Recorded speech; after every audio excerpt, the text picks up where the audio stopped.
is that I have 20 years experience in the corporate world for working for Wells Fargo Armored Car Service, where I rapidly grew into the corporate world. I also have 32 years experience in public safety by being a firefighter, with the last 13 years being the fire chief here in Bryant. So altogether I have 32 years experience of managing people and managing budgets, and I feel like that's what's needed in our city today, and to be a good leader for the city of Bryant. And again, at this time, I would also like to thank Ms. Shelley Russell and Senator Hutchinson for putting on this event. Again, finally, Joe Debs. Thank you, Shelley and Senator Hutchinson, for hosting this tonight and being here. And I want to thank everybody that took time out of your busy schedules to be here tonight. I've been your mayor for the last 4 years, and it was very important to me when I took office to accomplish what we set out to accomplish and for the reasons you elected me. We have modernized local city government. We have put forth a government that is connected, better connects you to the citizens of Bryant. We have completed incredible projects across the city in every department because of fiscal savings that we had in 2011 and 2012 by cutting the budget and being responsible with the money that we were spending. I had to make some hard decisions. One of the #1 responsibilities of the mayor is putting department heads in place that can take care of those departments and lead. I'm not a police officer. I've never run a street department, but I know what one of those departments looks like that's being led by somebody that knows what they're doing. And I take that part of my job very seriously, and from this position, that's one of the hardest things that you have to do. Thank you.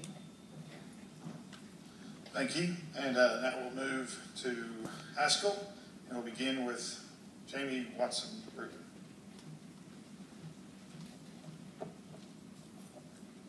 I think that some of the things that qualify me to be a candidate for the high school of mayor, the main thing is probably my education. I attended college at Southern Arkansas University in Magnolia, where I got a bachelor's and a master's degree there.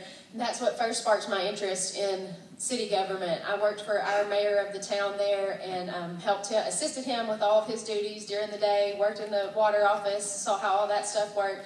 That kept me interested in that. And then the last job that I had was at the Poultry Federation, which was more of a state-level government job where I got to research data, gather things, and help learn the way that the laws were made, work with some of the senators and the legislation, and change some of the laws to benefit the poultry industry. I have serving in my heart, and that's what I want to do, but I want to take it to the level of our city and high school, and I want to strengthen our community and help each other, help the citizens build relationships that keeps our town tight-knit like it is, but I want to see it improve and progress as well. Thank you. And then we'll end this question with Janie Lyman.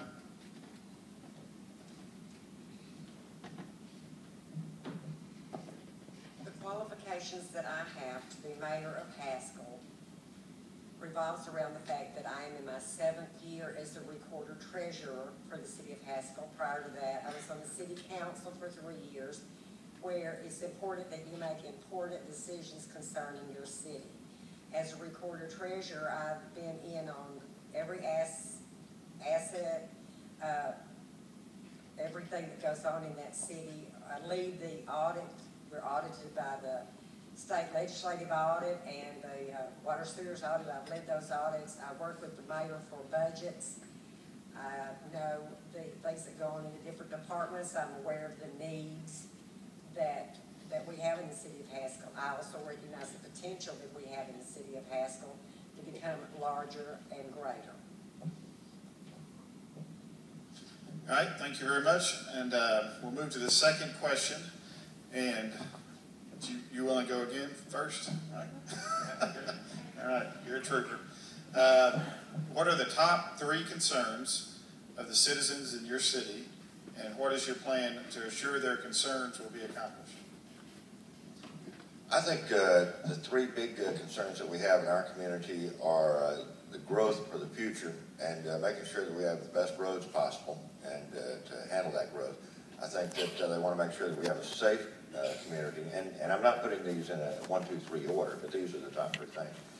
I think they want to make sure that we have a safe community, and they want it to be a community where that they and their families can enjoy their lives and and grow their families.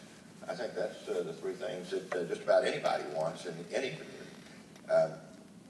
I want to just check the audience here real quick. How many people do we have here from Shannon Hills tonight? And I want to really thank y'all for coming all the way over here for this event tonight. And again, I promised you I'm not going to take all of my time every time because I'm here alone. But I do appreciate y'all coming this evening. Thanks. All right. Mr. Bill Russell. I think the number one problem in Bauxite that concern the people is the water and sewage race and the problems concerning everything that surround the water and the sewage. I think that the number one thing that we can do, that I would plan, is to put the right people in the right place to help with that, because it's going to take a community. The problems we have in Bauxite is going to take several qualified people, and so that's going to be the number one concern. Another concern we have is basically the stability of the government itself. Is that the leaders? I think the people in Bauxite are looking for a leadership that will stand up and bring people together. We've had a lot of situations in Bauxite where we've had problems with all kinds of strife and what have you. So I think those are the two most important things that we have in Bauxite. Thank you. And we'll move to Bryant, and we'll begin with Mr. Randy Cox. The three main things I'm hearing is the financial situation of the city, our employee turnover, and the direction of our city. As your elected mayor, what I will do is I will bring a comprehensive budget common sense budget to the citizens and to the city council that everyone can understand. It will be a line-for-line budget item, number one.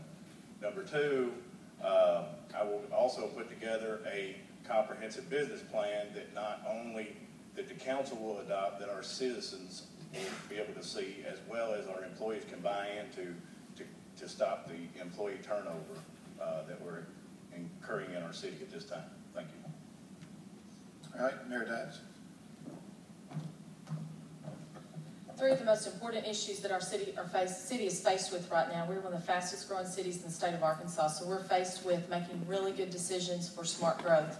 And what I'm talking about when I talk about smart growth is, are we building streets for connectivity? Are we addressing the congestion problems that are coming with increased growth? Apartment regulations and sign ordinances were passed recently for smart growth. In 20 years from now, those ordinances will make a huge difference, just like 10 or 15 years ago, the landscaping ordinance made a difference in our city and the way our city stands out other than cities around us. Protecting our quality of life. Public safety. People move to Bryant because it's a safe place to live. And it's important that we continue to maintain our quality of life through public safety. And the third thing is embracing our community organizations. Collaboration and not competition is what this city needs right now. We have incredible organizations across the city, the Chamber of Commerce, the school, the chamber, the Bee Coalition, Keeping Bryant Beautiful, and the MIAC. We need to embrace those organizations and keep them moving forward. Thank you. And finally from Bryant, Adrian Henley. Yes. I've been out the past couple of days campaigning a lot, talking to a lot of people, and I really want to take the concerns that the people are giving me whenever I'm out there talking to them and make those the issues that I'm going to work on. One big issue they have is the water and wastewater rates. I've been proposing that we do an actual winter consumption rate whenever it comes to our water that we're actually not using in the sewer. We'll actually not have to pay for that sewer charge.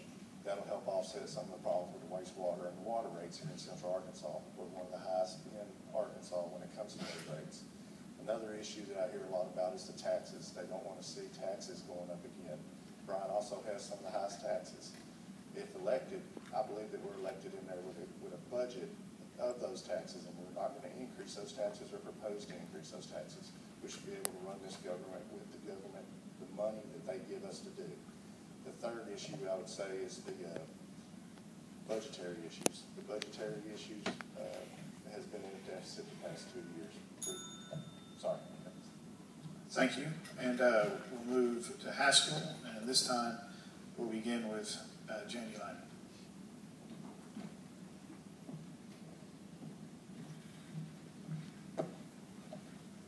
Haskell is what you would call a sprawl community, and it has grown.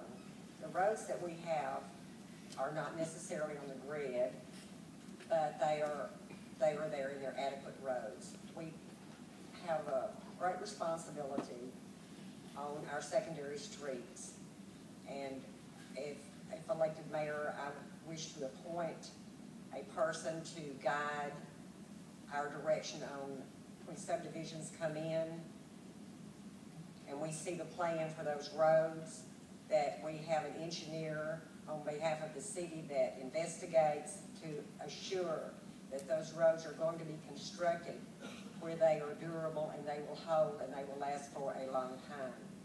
Responsibility that the mayor has on a daily basis is to watch over the daily events happening. And our number one goal is to ensure that our residents receive the benefits and services that they deserve because of the taxes that they pay.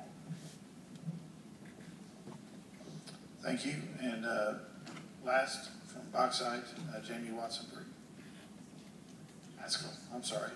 They're right next to each other on my list. That's okay.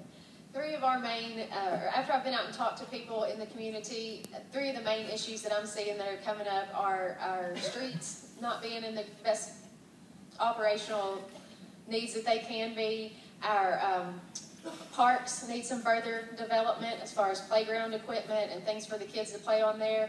And we're really in need of a school resource officer. I think we're the only school in the whole county that doesn't have this. And, you know, it's important for the schools to be safe, for that person to be there, for them to be a liaison from the community to the kids, to help them learn their civic responsibilities, to keep them from, you know, getting out of line there. They go to the football games. They help with a lot of other things than just being present there on campus. But I think that's something that's important that our citizens want to see put in place. As far as the flooding in our area goes, we're in a floodplain area out there, and I know that that's a big issue, and I want to see if we can get a flood study done of that area and see if there's anything we can go back and readdress and fix some of those problems. All right, thank you. All right, our third question. What is your plan for the economic growth of your city? And again, begin with Shannon Hills and Mike Kim. Well, we're already planning. We're not waiting for the election to be over with, I can tell you that. And that was one of the big problems whenever I came into office 4 years ago. There wasn't much planning. Since I've come into office, we brought in $1.3 million, actually more than $1.3 million worth of grants. That's more than all the prior mayors in the history of the town. We are getting ready now to pave 18 streets. It's the largest road improvement project ever in the history of the city of Shannon Hills. We just opened the bids last week on phase 2 of our new park. That park was built during my first term here as mayor of Shannon Hills. And we're also going to open bids Monday on Shannon Hills' first jogging track. We're soon going to be starting construction on a sidewalk along County Line Road so that more of our children can walk or ride their bikes to school. We're also in the process of preparing to build our third fire station. It'll be the largest one ever in our city. We're the 7th fastest growing town in the state of Arkansas, and we've got to be ready for what's coming. Thank you. And Mr. Russell from Bauxite. One of the things that's so important for Bauxite, when we see Benton on one side and Bryant on the other, both of them are growing.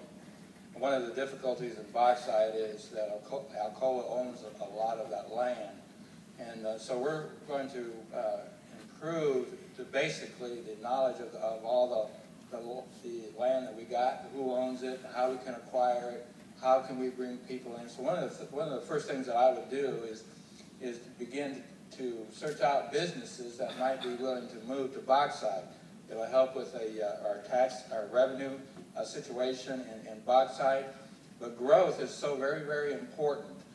We as a city need to be in a mode of growth, wanting to grow. We just can't sit back and just wait for anything just to happen, because I think that if we don't, have a vision